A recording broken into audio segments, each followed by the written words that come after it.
Right now on Good Morning America, first look, the search for the mother of Today Show anchor Savannah Guthrie, apparently abducted from her home. What we're learning about the potential ransom notes. Happening today, sentencing for President Trump's would-be assassin behind a plot in Florida. The release of more Epstein files. Bill Gates' ex-wife now speaking out. Plus, new fallout for the former Prince Andrew. More damage from the winter weather hitting the South. Homes collapsing while in the West, a scare on the slopes. This girl left dangling. Plus, hear from the boy who swam 2 miles to save his family stranded at sea. The terrifying decision his mother had to make. Should Netflix be allowed to buy Warner Brothers and HBO? Will it drive streaming TV prices higher? Executives grilled on Capitol Hill. A big problem with Super Bowl jerseys this year, a major supplier apologizing to fans. And later, an unusual bulletin from Homeland Security, why more spouses are trying to poison each other. The new warning about a troubling trend. From ABC News, this is Good Morning America, First Look. Good Wednesday morning, everyone. I'm Sophie Flay. And I'm Hannah Batal. We begin with new details in the search for Nancy Guthrie, the mother of Today Show anchor Savannah Guthrie. Police believe she was abducted, and now we're learning about potential ransom notes. We're also hearing the police dispatch audio, which explains how urgent this search is. Here's ABC's Lana Moise. This morning, authorities are reviewing possible ransom notes as part of the investigation into 84-year-old Nancy Guthrie's disappearance. The sheriff saying he believes Guthrie was abducted from her bed. Our affiliate in Tucson reports it received one of the ransom notes and sent it to law enforcement. Officials are now investigating if the notes are legitimate. Is there any indication so far as to whether this was a random abduction or targeted? We're looking at all the leads, and we don't know. We're going to assume both sides of that. And we're now hearing police dispatch audio. Nancy, a white female, 84 years of age, 5'2", medium build, powder blue. With authorities concerned at that moment about Nancy Guthrie's health. Nancy has high blood pressure, pacemaker, and cardiac issues. Guthrie relies on medication left behind at the house. The sheriff saying 24 hours without it could be fatal. DNA samples collected at the house were confirmed to belong to Guthrie, but officials have not confirmed if they were blood. The FBI assisting in the search, conducting interviews and analyzing electronics. If there's any indication that she had communications with somebody prior, maybe somebody texted her, maybe she was going back and forth and they knew that she was home by herself at that time. I understand she also has a pacemaker that does connect with Wi-Fi and possibly the internet. So is there some way that they can use that to help identify when she left, where she went? Neighbors shaken by the news. This probably is not it's going to be a good outcome. Many trying to help search, even stopping other neighbors to ask them to check their security cameras. We sent out an alert to all the neighbors. Nancy Guthrie's home has security cameras, but officials say they haven't been able to access the footage, and the camera attached to the front of the home is missing. Sweetheart. Love you. We love you. Nancy often appeared with her daughter on the Today Show, and the two have been open about their close bond. Nancy raising Savannah and her 2 siblings as a single mom after her husband died while Savannah was in high school. It was people in Nancy's church who alerted the family when she didn't show up to service Sunday morning, and there are no streetlights in her neighborhood, which could make analyzing security camera footage extra challenging. Hannah, Sophie. Hoping she gets home safely. Lionel, thanks. New fallout from President Trump's immigration crackdown. A judge in Oregon has issued a temporary order restricting federal officers from using tear gas, rubber bullets, and other munitions against peaceful protesters in Portland. The ruling comes days after agents tear-gassed demonstrators, including children. Meanwhile, in Minnesota, sources say 8 more federal prosecutors are stepping down because of frustration over the shooting deaths of Renee Good and Alex Preddy by federal agents.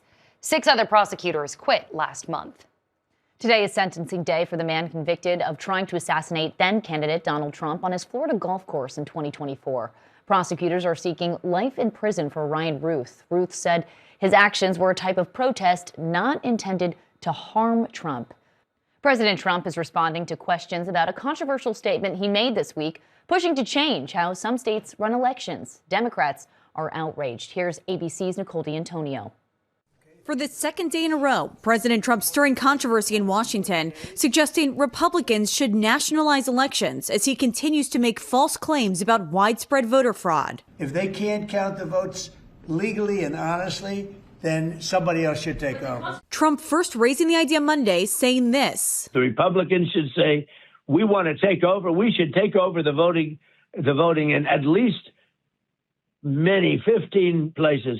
The Republicans ought to nationalize the voting. Early yesterday, allies of the president claimed he was referring to the SAVE Act, a proposal that would require Americans to provide proof of citizenship when registering to vote. I think the president has clarified what he meant by that, and that is that he supports the SAVE Act. What the president was referring to is the SAVE Act, which is a huge common sense piece of legislation. But later in the day, Trump making his view clear. The federal government should get involved. The state is an agent for the federal government in elections. I don't know why the federal government doesn't do them anyway. The Constitution gives states the power to run elections, not the federal government. What we're seeing is Donald Trump saying the quiet part out loud, that he wants totalitarian control over our election. The Trump administration has tried to make several changes ahead of this November's midterm elections, including mid-decade redistricting to gain more House seats and pressing at least 24 states to turn over their voter registration data.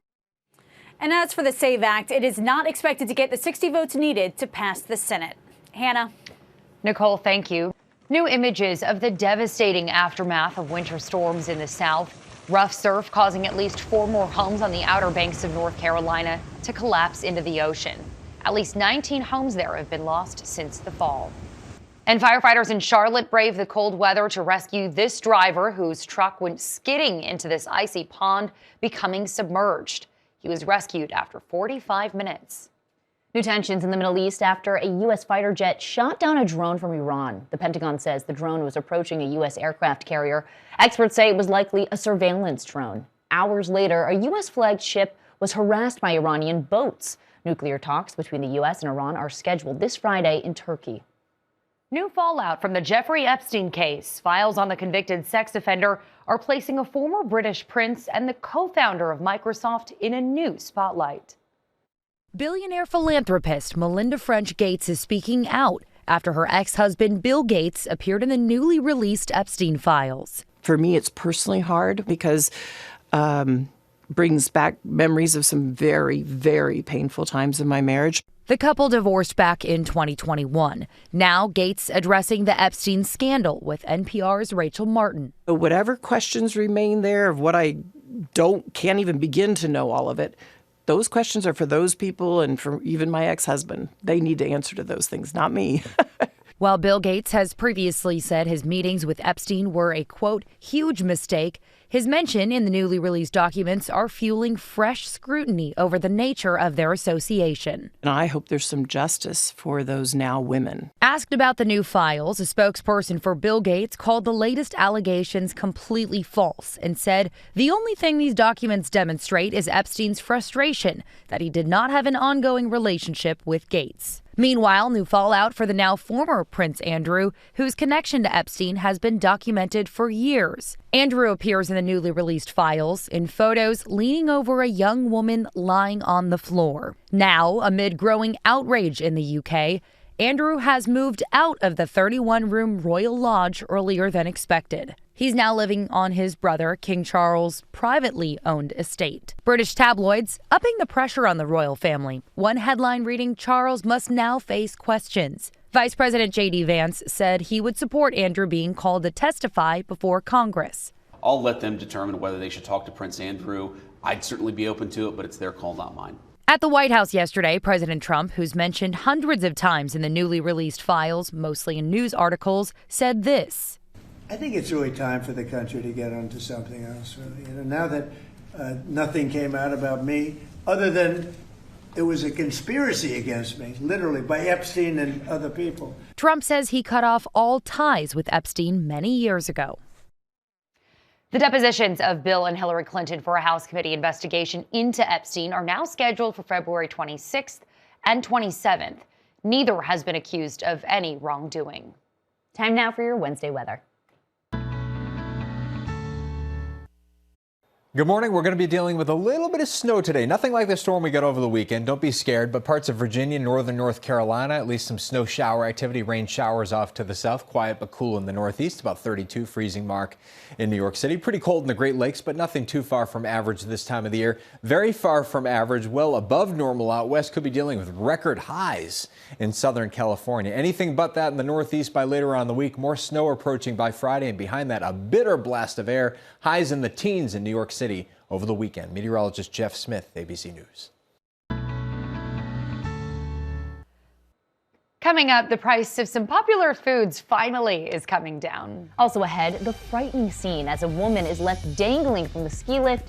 Do the rules at ski resorts need to change? And what we're learning about Jill Biden's ex-husband, now charged with murder. A frightening scene at California's Mammoth Mountain, a 12-year-old hanging from that chairlift while workers hurried to place a net beneath her. She missed the net but avoided serious injury. The safety bar on the chair was not down, which is required at European ski resorts. Some want that requirement here. The ex-husband of former First Lady Jill Biden has been charged with murdering his current wife. William Stevenson is held on a $500,000 bond. His wife, Linda, was found unresponsive in December when police were called to their Delaware home over a domestic dispute. Stevenson and Jill Biden divorced in 1975. He recently appeared on the conservative news channel Newsmax to criticize her. Anyone concerned about the cost of streaming TV will be interested in this story. A potential show business mega merger is facing new scrutiny. Executives from Netflix and Warner Brothers Discovery were grilled on Capitol Hill about a deal that could reshape the entertainment industry. The CEO of Netflix defending his company's nearly $83 billion agreement to buy Warner Brothers.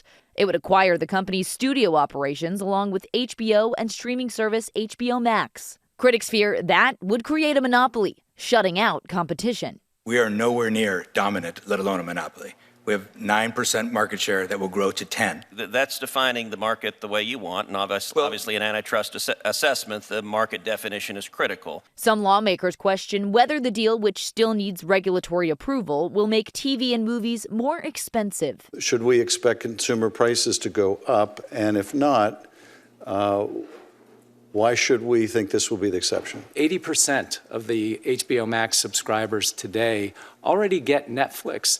Now, with this transaction, Netflix will have the opportunity to offer those two services together at a discount. Critics also worry the merger could lead to more movie theaters closing. But Netflix is promising to keep the so-called 45-day window, the period when a movie plays exclusively in theaters. I have been asked to give a blood oath about the 45-day window. I think giving my testimony to you under oath is good enough. Netflix faces competition from Paramount Skydance, which is pursuing a hostile bid to buy all of Warner Brothers Discovery. But the Warner Brothers board has rejected that offer. Government approval of the deal could take more than a year. Well, just in time for the Super Bowl, Pepsi is lowering the price of some popular snacks. They include Lay's potato chips, Doritos, and Cheetos. The company's been under pressure to bring customers back amid falling sales. Sounds pretty good. Coming up, a woman in her 30s posing as a high school student. Also ahead, hear from the boy who swam for miles to save his family stranded at sea. In Boston, a woman in her 30s has pleaded guilty to posing as a high school student, enrolling herself in several schools. Shelby Hewitt was 32 when she used fake names and birth dates and claimed to be as young as 13, apparently getting away with it for months. She's now being sentenced to mental health treatment and probation. Homeland Security is sounding the alarm about a deadly trend. More people are turning to poison to kill their domestic partners. The department has issued a warning to law enforcement, mentioning the Colorado dentist recently convicted of poisoning his wife. Officials say it's easier than ever to buy certain poisons online. The bulletin lists a variety of substances and says would-be killers are choosing them due to the often subtle and delayed onset of symptoms. A remarkable rescue at sea. A boy is describing how he swam for miles to save his family when their day at the beach turned into a nightmare. This is the moment a rescue boat finally reached a family stranded in rough seas for 10 hours off Australia. A moment that would not have been possible if not for one determined 13-year-old boy. I just said, all right, not today, not today, not today. I have to keep on going. And he did keep on going. Austin Appleby, his mom and 2 siblings, had set out from the beach on a kayak and inflatable paddle boards, planning to be on the water for about an hour. The ocean was calm, but the surf quickly picked up, and their kayak flipped over, took on water, and pushed them out to sea. I was just thinking in my head, thinking I was going to make it through, but I was also thinking about all my friends at school. Austin, who started taking swimming lessons at age 4, tried to tow his mom and 2 younger siblings to shore, but the water was too rough. That's when his mom made the difficult decision to send Austin to get help. In the beginning, it was, we're going to be fine. Austin's going to make it back. As time went on, I was like, why? I haven't seen anyone come. Austin left his family behind while they were clinging to the kayak and paddle boards and swam the grueling 2.5 miles back to the beach and called for help. And then finally I just made it to shore. I just collapsed. He ran another mile down the beach to get their phone and make that life-saving call for help. He's absolutely amazing. Yeah, and his dad are super proud, so yes. They have a lot to be proud of. He swam the 2 miles without a life jacket, saying it was easier without one. So brave. Coming up, a big problem with Super Bowl jerseys this year. Plus, a very bizarre ice cream theft.